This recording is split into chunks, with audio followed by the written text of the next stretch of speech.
ഹൗസിനെ സ്റ്റേജിലേക്ക് ക്ഷണിക്കുന്നു.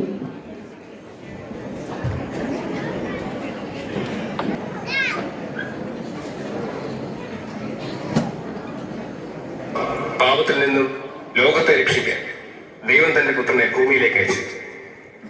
തന്റെ ഏകജാതനായ പുത്രനെ നൽകുവാൻ തക്കവണ്ണം ദൈവം ലോകത്തെ സ്നേഹിച്ചു.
പൈതൽ വളർന്നു, ആത്മാവിൽ ബലപ്പെട്ടു.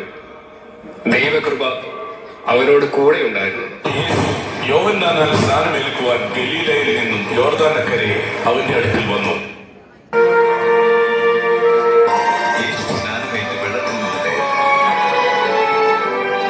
ആ നിമിഷത്തിൽ തന്നെ സ്വർഗം തുറക്കപ്പെട്ടു. ദൈവാത്മാവ് ഒരു പ്രാവിനെ പോലെ തന്റെ മേൽ പറന്നിറങ്ങുന്നത് അദ്ദേഹം കണ്ടു.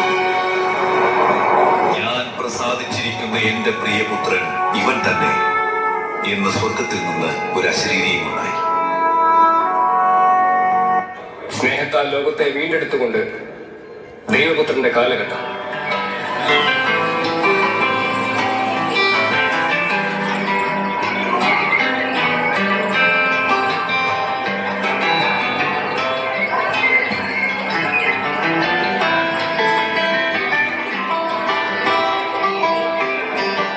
ഞാൻ നിങ്ങൾക്ക് പുതിയൊരു കൽപ്പന നൽകുന്നു.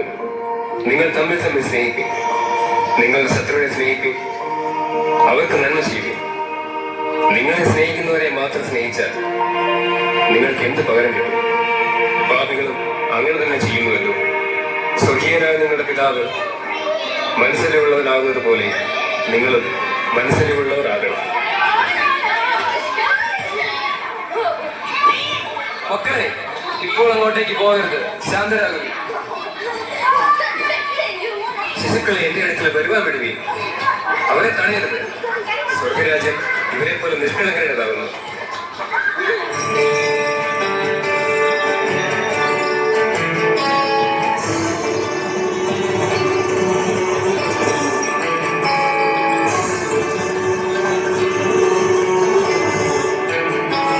മഴയിലും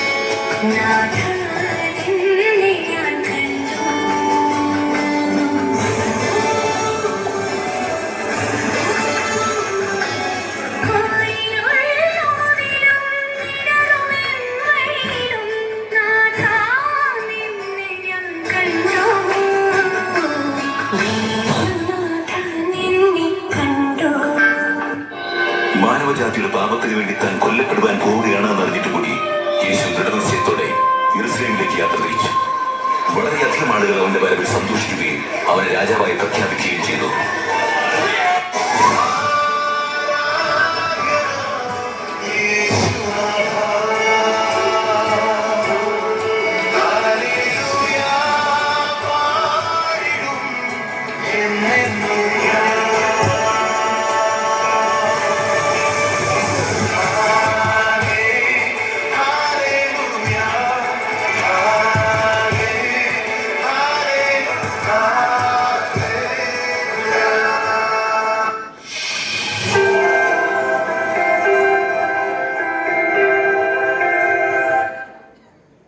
യേശുനാഥൻ ശിഷ്യന്മാരോടൊപ്പം ഭക്ഷിക്കുന്ന അവസാനത്തെ അത്താഴം.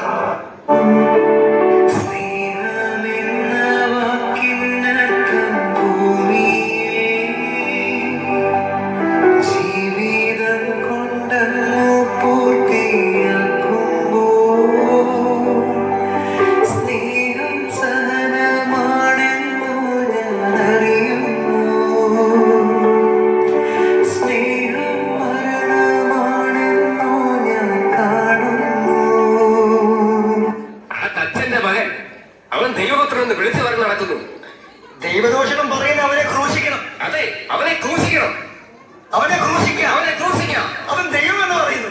അവനെ ക്രൂശിക്കാം. അവനെ ക്രൂശിക്കാം. അവൻ ദൈവം എന്ന് പറയുന്നു.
പകർന്നു കൊടുത്തതുപോലെ നമ്മുടെ ജീവിതത്തിലൂടെയും അവൻ ഈ ലോകത്തിന് പകർന്നു കൊടുക്കാൻ നമുക്ക് ശ്രമിക്കാം.